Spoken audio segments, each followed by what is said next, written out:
J'espère que la parole sera directe avec Aboubakar Soumaïlo, le président du parti G2. Il est en direct. Bonjour et bienvenue, Monsieur Souma. Bonjour madame, comment ça va? Ça va, Dieu merci. Bienvenue, on commence avec vous, Lincoln. Alors, avant de rentrer dans le vif du sujet honorable, on voudrait avoir votre langue par rapport à ce symposium qui vient d'être organisé en vue de la nouvelle constitution. Et aujourd'hui, quelle est votre lecture là-dessus? Bon, lecture là-dessus, je pense que c'est une perte de temps et puis du gaspillage de deniers publics. Parce que j'avoue que si nous voulons faire une transition apaisée, nous devons nous voir sur table discuter les modalités de rédaction d'une constitution.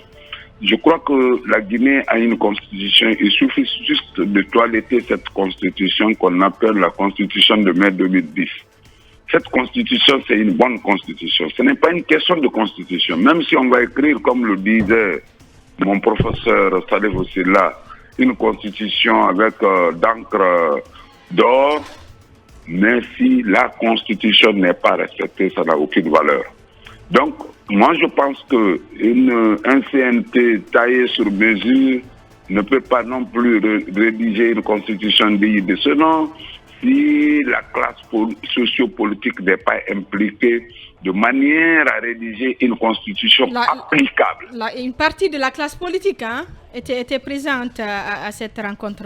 Oui, les partis politiques satellites du CNRD étaient effectivement présents à tout ça là. Ben, j'avoue que ces gens, vous avez compris, le soi-disant dialogue qu'ils ont fait, c'était un séminaire, les thématiques étaient préalablement définies par le CNRD, ils ont allé développer ces thématiques, et ces thématiques, je n'ai jamais entendu dans ma vie, au cours d'un dialogue, qu'il y a des recommandations. Le dialogue, après le dialogue, c'est comment on appelle, ce sur quoi les gens sont convenus.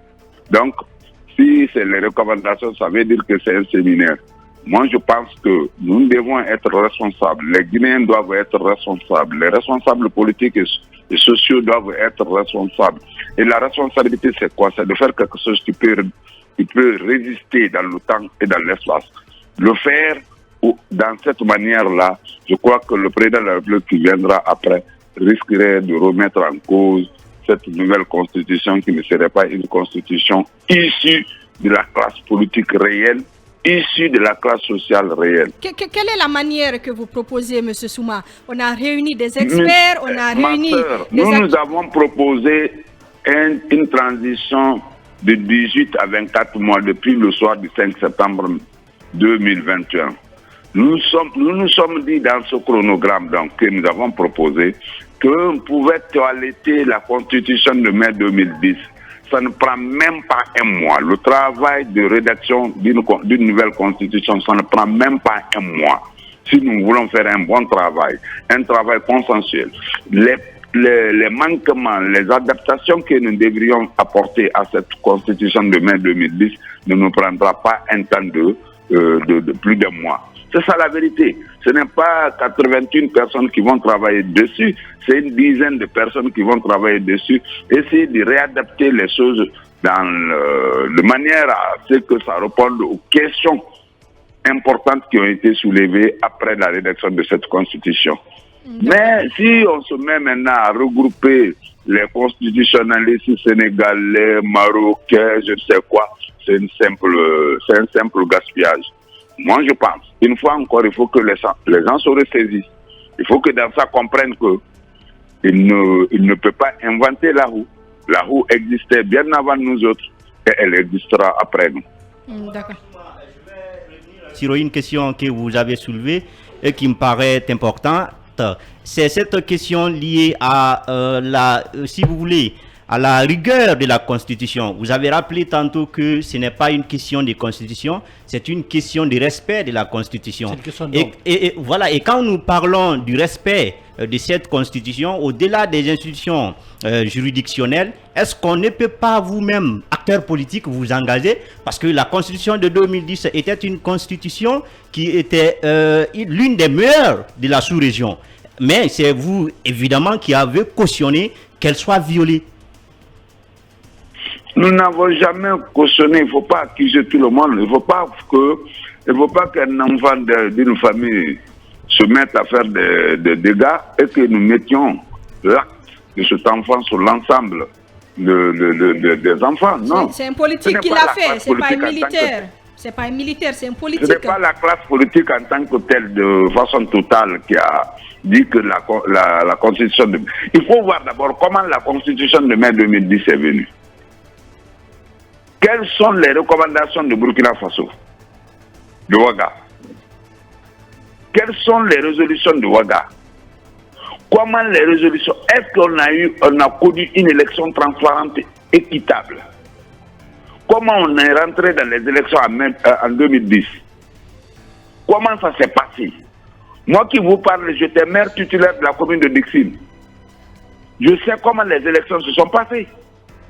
Tu ne peux pas vouloir avoir un résultat dans un processus pendant que le processus est piégé. Alors, on est resté dans ça. On sait comment les choses se sont passées. C'est de manière irrégulière. La loi disait que 60 jours entre le premier et le deuxième tour, on avait 4 mois plus. Parce qu'il fallait donner le pouvoir à quelqu'un. Vaille que vaille. Il faut utiliser tous les mécanismes nécessaires. Nous sommes dans le même scénario là.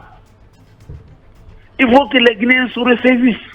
On a quand même l'impression aujourd'hui que c'est l'impasse totale. Comment sortir de cette impasse? Car la plupart des leaders ne sont pas présents en Guinée. Est-ce que vous-même vous êtes en exil? Je vous dis, ma soeur, il faut que les gens se ressaisissent. La force n'a jamais réglé un problème. Même si on utilise les chars combats et autres, on finira toujours par la table. Mais la rencontre doit être sincère. Le dialogue doit être sincère, inclusif, transparent, dont les conclusions doivent être respectées par tous. On vous a appelé pour venir dialoguer, M. Souma. On a appelé tout le monde pour dialoguer. Non mais, comment vous pouvez appeler quelqu'un pour dialoguer pendant que vous avez un marteau sur sa tête? Comment vous pouvez appeler quelqu'un pour dialoguer pendant que vous avez démoli sa maison de manière illégale? Comment vous pouvez appeler quelqu'un pour dialoguer pendant qu'une bonne partie des responsables de ce parti politique ou de cette entité sociale se retrouvent en prison de manière illégale et irrégulière? Vous êtes vous aussi en exil? Comment voulez-vous que ces gens-là viennent s'asseoir? Monsieur Souma? C'est pourquoi la CEDEAO a dit que nous voulons un dialogue. Ce dialogue doit être un dialogue inclusif, mais la sécurité et la liberté de tous les participants doivent être assurées. Pourquoi on utilise la sécurité et la liberté? Parce que tout le monde a su que la sécurité des véritables personnes qui doivent dialoguer est menacée. C'est de cela qu'il s'agit. Qui ne veut pas dialoguer? Oui, mais M. Souma... Qui ne veut pas que la Guinée soit en paix? Qui ne veut pas que la Guinée soit développée? Mais on ne peut pas venir prendre le pouvoir par la force et vouloir imposer ses idées. Pendant que de manière très prise de pouvoir qui a été applaudie. Qui se prépare dans la cachette. Oui, monsieur Souma, en ce qui concerne ce dialogue, c'est vrai que la CEDEAO, dans son dernier communiqué, demande l'ouverture d'un dialogue donc inclusif avec la garantie assurée pour tous les participants. Mais cela ne veut pas dire qu'il faut abandonner notamment les poursuites judiciaires qui sont engagées, notamment contre certains acteurs aujourd'hui qui ont géré dans ce pays. Comment tout cela devrait s'organiser selon vous? Ma soeur, mon frère, je ne suis pas quelqu'un qui est pour le détournement, le vol des deniers publics. Mais il faut le faire dans la règle de l'art. Une fois encore, quiconque a pris l'argent de la Guinée, qui devrait être utilisé pour le bien public, dont on a toutes les preuves, il doit être poursuivi. Donc si on vous suit, ça veut dire que c'est loup. Si on vous suit, sans aucune preuve. Monsieur Souma, si on vous suit, ça veut dire que... prison et se mettre à chercher les preuves. Ça, c'est un premier aspect. On ne peut pas prendre le cas de Cellou Dalein, qui a acheté une maison de manière régulière. On vient Pendant que le dossier est pendant devant la justice, on n'attend pas une décision de justice, on démolit la maison, on construit une école dessus. Ah. Monsieur Sidi Touré et d'autres personnes, nous qui vous parlons, les gens tiennent des propos plus dangereux, plus ethno, plus toxiques que nous autres. Mais tous ceux qui ne parlent pas dans les mêmes, je ne sais pas, toutes les voix dissonantes doivent être, comment on appelle, sachées.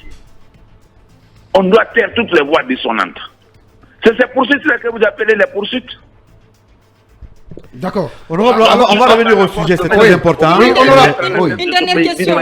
On reste sur l'actualité. Une dernière question. Oui, monsieur Souma. Toutes les voix dissonantes. Monsieur Souma, alors vous avez dit tout à l'heure que le scénario de 2010 est en train de se redessiner. Ça veut dire que le régime actuel roule pour un candidat ou pour faire élire un candidat. Mais ce que vous dites, c'est vraiment grave. Est-ce que vous avez des preuves? C'est clair. Vous voyez que d'autres sont chassés. D'autres ne tiennent pas des réunions. Maintenant qu'on a su qu'il y a des réunions qu'on pourrait qualifier les réunions non autorisées, les réunions délectueuses. Pendant ce temps, d'autres sont en train de faire leur campagne. Vous avez appris tout dernièrement que M. Ousmane Kaba, M. Lassana Kouyaté et autres sont dans la campagne, dans la pré-campagne, dans les coins et recoins. Pendant ce temps, d'autres sont interdits de tenir même les réunions dans leur salon. Comment vous pouvez qualifier une telle démarche politique? Quelle est votre situation personnelle aujourd'hui, M. Souma? Est-ce que vous êtes aussi Moi, je vis bien. En exil? En Casamance. Nous vivons bien. En exil? Nous vivons bien et nous reviendrons au moment venu. D'accord.